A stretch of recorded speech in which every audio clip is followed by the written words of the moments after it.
This is Andy Staples for SI.com here at Jerry World, where Ohio State has just won the national title with a 42-20 win against Oregon. I'm here with Michael Rosenberg. Michael, just like they drew it up, right? It's amazing when you talk to the players afterward and you're like, did you think you would dominate the line of scrimmage the way you did? And they said, yeah, we kind of did think that. We watched film and we knew that Oregon front seven was not imposing. We thought we could do that. That's exactly what they did.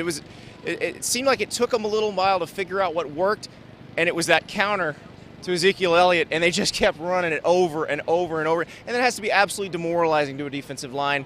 But, Michael, if I had told you at the beginning of the season that the third-string quarterback, the guy who sent the "we didn't come to play school" tweet 2 years ago, would lead Ohio State to the national title, what'd you said?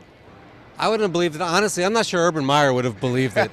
And I don't know if he would have believed it after that Virginia Tech game when J.T. Barrett did not play well and they lost. But I still think Barrett was their best quarterback. I think he's the best quarterback on the team. But what we've seen is their skill guys are so good. Their line, which had 4 new starters this year, came together so well that even though those 3 quarterbacks, see, people talk about they've got 3 quarterbacks. What impresses me is those 3 quarterbacks all have very different skill sets. Right. And Meyer and Tom Herman were able to adjust the offense just enough to take advantage of what they do and just keep rolling. And that defense was fantastic, too. Remember, they lost Noah Spence at the beginning of the season to a suspension. That was supposed to be one of the best defensive ends in the Big Ten.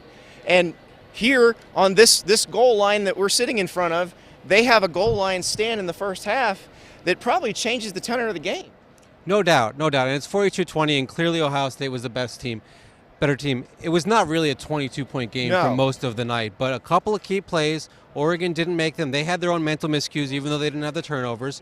And then it just got to the point where Ohio State was just feed Zeke, and you could just see they were going to pull away. Oregon was not going to win that game. So just like we predicted at the beginning of the season, Ohio State is your national Ohio State stunned us all, won the national title. What a year for the Buckeyes. Nobody would have guessed it at the beginning of the year, but it was one of the most enjoyable rides to watch as a bunch of guys came together and won a national title.